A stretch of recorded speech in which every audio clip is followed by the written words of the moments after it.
तो हम लोग जो है BNSS 2023 की धारा 2 यानी कि परिभाषा खंड पढ़ रहे थे। धारा 2। अब धारा 2 में जो परिभाषा खंड है उसके बारे में डिस्कस करना है कि कौन कौन सी परिभाषा कैसे कैसे कौन से तरीके से याद की जा सकती है।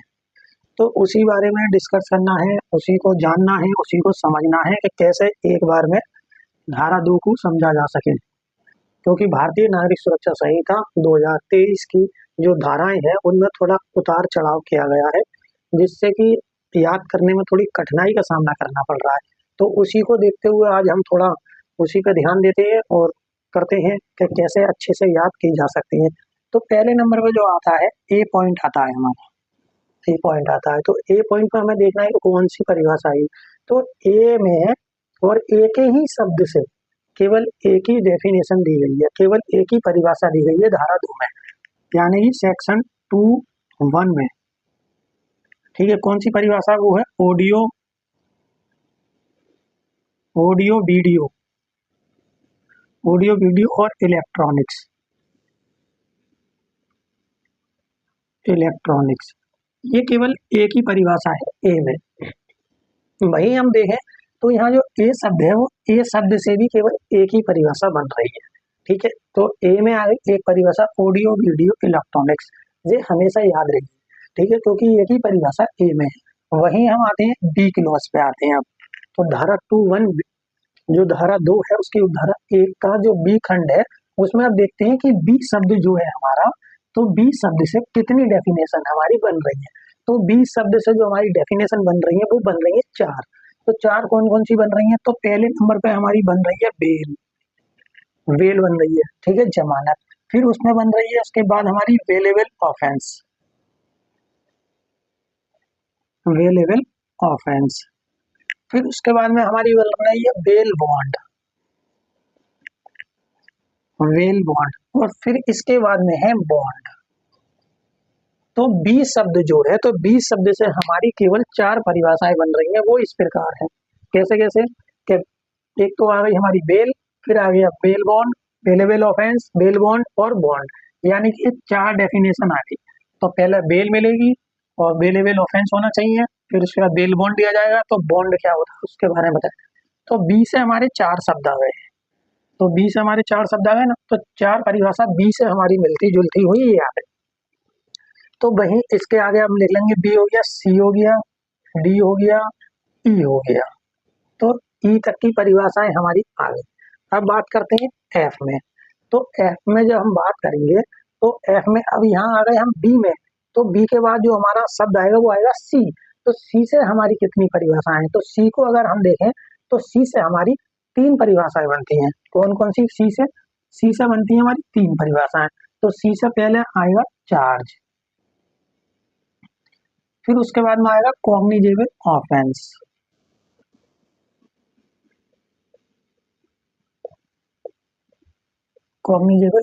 फिर उसके बाद में आएगा कंप्लेंट।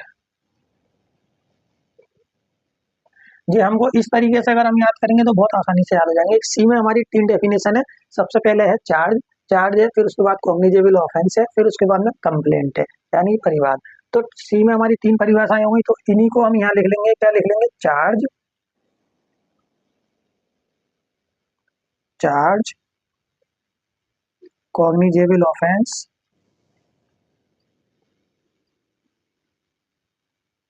फिर उसके बाद में कंप्लेंट। ठीक है, अभी हमने लिख ली कंप्लेंट। अब इसके आगे जो हमारा जो डेफिनेशन क्लॉज चल रहा है उसी को लिख देंगे। ई हो गया हमारा, यहाँ एफ हो गया, यहाँ जी हो गया, यहाँ हमारा एच हो गया। तो एच तक की परिभाषाएं हमारी आ गई कंप्लेंट तक। ठीक है, फिर उसके बाद में अब हम देखते हैं कि डी से हमारा कोई शब्द बन रहा है। यहाँ हम सी तक तो आ गए, यहाँ डी से हमारा कोई बन रहा है। तो डी से इसमें कोई भी शब्द नहीं है, डी से इसके अंदर कोई भी शब्द नहीं है। फिर देखते हैं ई से कोई शब्द बन रहा है। तो हाँ, ई से एक शब्द बन रहा है, तो वो बन रहा है इलेक्ट्रॉनिक्स कम्युनिकेशन। तो ई से हमारा कौन सा शब्द बनेगा? Electronics communication. तो ई से हमारा एक शब्द बना इलेक्ट्रॉनिक कम्युनिकेशन। तो डी से हमारा कोई शब्द नहीं है, तो यहाँ लिख दिया हमने इलेक्ट्रॉनिक्स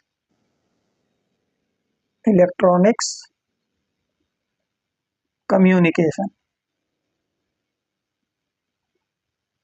तो जी एच हो गया हमारा, एच के बाद में आ जाएगा हमारा आई, तो आई में आ गया हमारा इलेक्ट्रॉनिक्स कम्युनिकेशन। तो आई तक की डेफिनेशन हमारी ये हो गई। फिर इसके बाद में हम आते हैं कि ई के बाद में जो हमारा शब्द आएगा एफ, एफ से कोई परिभाषा इसमें बन रही है, तो एफ से अगर हम देखें तो एफ से कोई भी शब्द नहीं है, तो एफ से कोई परिभाषा नहीं मिलेगी हमें। फिर उसके बाद में हम आते हैं एफ के बाद में जी से आते हैं, तो जी से भी हमें कोई परिभाषा नहीं मिलेगी, यानी कि एफ शब्द से भी कोई परिभाषा नहीं है, जी शब्द से भी हमारी कोई डेफिनेशन नहीं है। इन डेफिनेशन की बात कर रहा हूँ, जो ये दे रखे हैं ना सी सी सी सी ई, तो एफ से भी नहीं है, जी से भी नहीं है। फिर इसके बाद में आता है, जी के बाद में आता है एच, तो एच है हमारा, एच, एच में क्या है, एच में हाई कोर्ट, तो एच में हमारा हाई कोर्ट, तो यहाँ हम लिख देंगे हाई कोर्ट।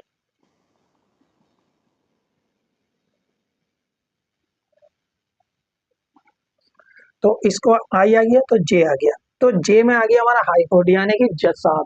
तो जज साहब कहाँ बैठेंगे, हाई कोर्ट में बैठेंगे। इसकी तो ये आसानी से ट्रिक भी बन गई और ये याद भी रहेगा हमेशा। तो इस तरीके से अगर हम पढ़ेंगे ना तो ये बहुत आसानी से याद भी हो जाएंगे और ध्यान भी रहेंगे।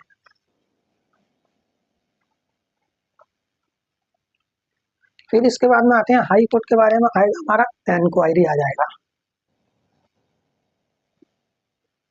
एनक्वायरी।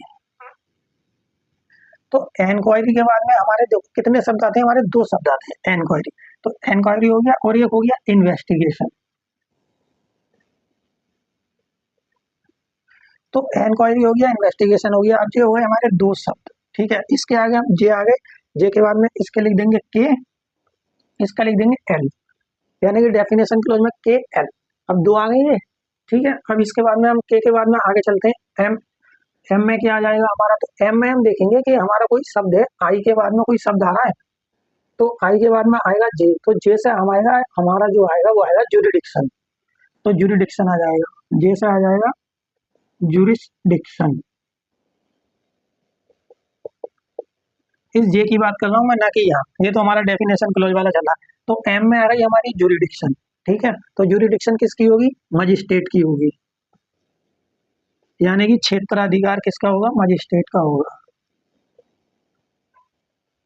तो मजिस्ट्रेट का क्षेत्राधिकार होगा, तो एम हो गया, ठीक है।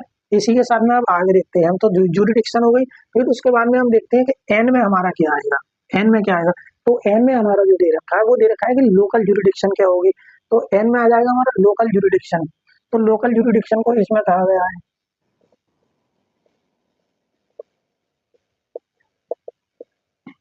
ठीक है। अब लोकल जुरिडिक्शन क्या होती है कि इसके स्थानीय क्षेत्राधिकार क्या होगा, मतलब कि इसकी परिसीमा क्या होगी, इसके स्थानीय क्षेत्राधिकार होगा, कहाँ तक ये लागू रहेगा, कहाँ तक ये लागू नहीं रहेगा। तो उसी के बारे में कहा गया है कि लोकल जुरिडिक्शन से संबंधित कोई बात है तो वो बताइए, तो ये हो गया हमारा, ठीक है।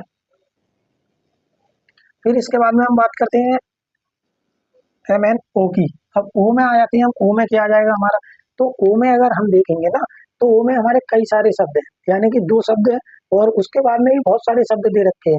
तो पहले तो ओ में दो शब्द है, उसमें क्या है कि नॉन कॉग्निजेबल ऑफेंस आ जाएगा एक, और एक आ जाएगा आपका notification.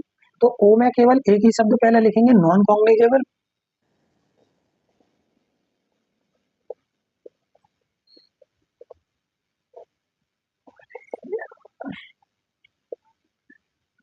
Non cognizable offence.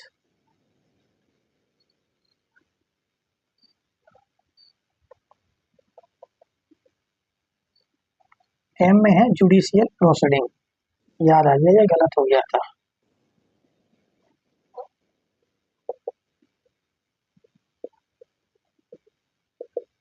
Judicial proceeding है एम में, ठीक है। तो जो हो गया नॉन कॉग्निजेबल ऑफेंस। फिर उसके बाद में आ जाएगा एन के साथ ही एन और एक और है वो है नोटिफिकेशन, नोटिफिकेशन, ठीक है। तो ये दो शब्द दे गए एन से, तो एन में आ गया नॉन कॉग्निजेबल ऑफेंस और एक आ गया नोटिफिकेशन, तो दो शब्द हो गए, तो एम एन ओ के साथ में पी भी हो गया, ठीक है। अब ये हमारा हो गया यहाँ तक, तो नोटिफिकेशन हो गया। फिर उसके बाद में देखते हैं ओ से हमारे कितने शब्द बनते हैं, तो ओ से हमारे जो शब्द बनते हैं वो बनता है ऑफेंस, ऑफेंस के साथ ऑफिसर इंचार्ज, यानी कि दो ही शब्द हमारे ओ से बनते हैं। तो ओ से बनते हैं ऑफेंस और ऑफिसर, ऑफिसर इंचार्ज। तो हमारे दो शब्द आ गए ओ से, क्या आ गए, ऑफेंस और ऑफिसर इंचार्ज। वहीं हम इसको देखेंगे तो इसके आगे हम इसके डेफिनेशन क्लॉज भी लिख दे रहे हैं यहाँ तो पी के बाद में क्यू और आर, तो यहाँ तक आ गए हम, ठीक है। अब ओ वाले शब्द भी हो गए, फिर इसके बाद में आते हैं हम, ओ के बाद में आती है हमारी पी। तो पी से हमारे कितने शब्द है, तो पी से जो हमारा शब्द है वो है एक प्लेस है, प्लेस के बाद में पुलिस रिपोर्ट है, फिर पुलिस स्टेशन है, फिर पब्लिक प्रोसिक्यूटर है, यानी कि चार शब्द हमारे पी से दिए गए हैं। तो पी से जो चार शब्द है वो है प्लेस, पुलिस, ठीक है, place, police report, police station, police report, police station, और एक आ जाएगा हमारा पब्लिक प्रोसिक्यूटर। हाँ दिख रहा होगा, पब्लिक प्रोसिक्यूटर, ठीक है, पब्लिक प्रोसिक्यूटर। तो एक आ गया हमारा पब्लिक प्रोसिक्यूटर। तो यहाँ आ गया पी क्यू आर, इसके बाद में एस टी यू बी। अब बी तक के शब्द हमने देख लिए, तो चार शब्द हमारे जो है, फिर बी के बाद में आगे देखते हैं आगे क्या होता है, ठीक है। तो इसके बाद में बी के बाद में आगे चलते हैं, पहले इसको थोड़ा मिटा देते हैं।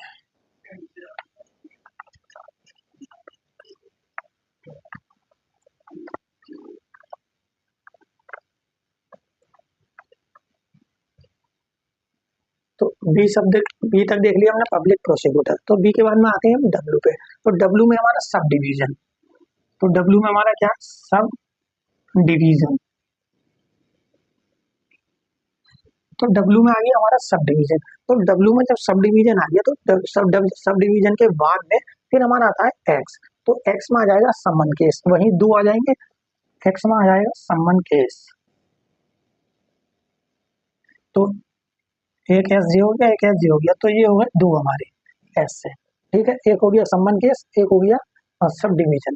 फिर इसके बाद में आते हैं हम, यहाँ आ गए एक्स तक, फिर इसके बाद आते हैं वाई। तो वाई पे आ गया हमारा विक्टिम।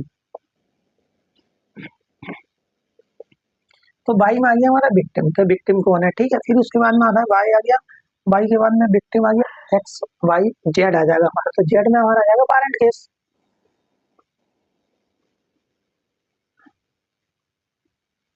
वारंट केस, देखो यहाँ विक्टिम की भी एक है, वारंट केस की भी एक है, सब डिवीजन की दो दे रखी है, एस से शुरू होती है, ठीक है। सब डिवीजन की दो से दे रखी है। वहीं अगर हम देखें एक बार याद करना चाहें तो ए में हमने एक पढ़ी थी, कौन कौन सी पढ़ी थी, ऑडियो वीडियो और इलेक्ट्रॉनिक्स। बी में हमने चार पढ़ी थी, बेल, वेलेबल ऑफेंस, बेल बॉन्ड और बॉन्ड। और सी में हमने तीन पढ़ी थी, कैसे, चार्ज, कॉग्निजेबल ऑफेंस और कंप्लेंट। फिर उसके बाद में हमने पढ़ी थी ई से एक, यानी कि इलेक्ट्रॉनिक्स कम्युनिकेशन में पढ़ी थी। फिर हमने पढ़ी थी एच से केवल एक ही पढ़ी थी, फिर हाई कोर्ट की। फिर आई से पढ़ी थी हमने दो, इंक्वायरी और इन्वेस्टिगेशन की पढ़ी थी। फिर उसके बाद में जे से पढ़ी थी हमने जुडिशियल प्रोसीडिंग और लोकल जुरिडिक्शन, ये भी एक एक पढ़ी थी। फिर हमने एन से जो पढ़ा था वो पढ़ा था नॉन कॉग्निजेबल ऑफेंस। फिर उसके बाद में दूसरा जो पढ़ा था एन से ही, वो पढ़ा था नोटिफिकेशन। फिर ओ से हमने जो पढ़ी थी वो भी दो पढ़ी थी, कौन कौन सी, ऑफेंस और ऑफिसर इंचार्ज की पढ़ी थी। फिर हमने जो पी से पढ़ी थी वो पढ़ी थी चार, चार कौन सी, प्लेस हो गया, पुलिस रिपोर्ट हो गई, पुलिस स्टेशन हो गई और पब्लिक प्रोसिक्यूटर हो गया। फिर हमने एस से पढ़ी थी दो, सब डिवीजन, समन केस। फिर उसके बाद में हमने बी से पढ़ी थी एक, विक्टिम। फिर हमने वारंट का यानी कि डब्ल्यू से पढ़ा था एक, तो वारंट केस। तो ये हमारा डेफिनेशन क्लॉज। तो डेफिनेशन क्लॉज एक बार में ये था। अगर इसे बार बार आप इसी तरीके से याद करोगे कि ए में एक है, बी में चार है, सी में तीन है, एच में केवल एक है, ई में केवल एक है और आई में दो है, जे में एक है, एल में एक है, एन में दो है। इस तरीके से अगर बना के याद करोगे ना, एक तो आपकी ब्रीफ बन जाएगी और ब्रीफ के साथ साथ ही बहुत ही आसान तरीके से ये याद भी हो जाएगा। और ये बहुत इंपॉर्टेंट है क्योंकि ये एग्जामिनर अधिकतर पूछता है कि BNSS की धारा 2(1) ए में, सी में, डी में कोई भी ऑप्शन दे देगा, कौन सी परिभाषा दी गई है, किसको परिभाषित किया गया है। ये बहुत इंपॉर्टेंट है, इसीलिए ये ध्यान रखना है।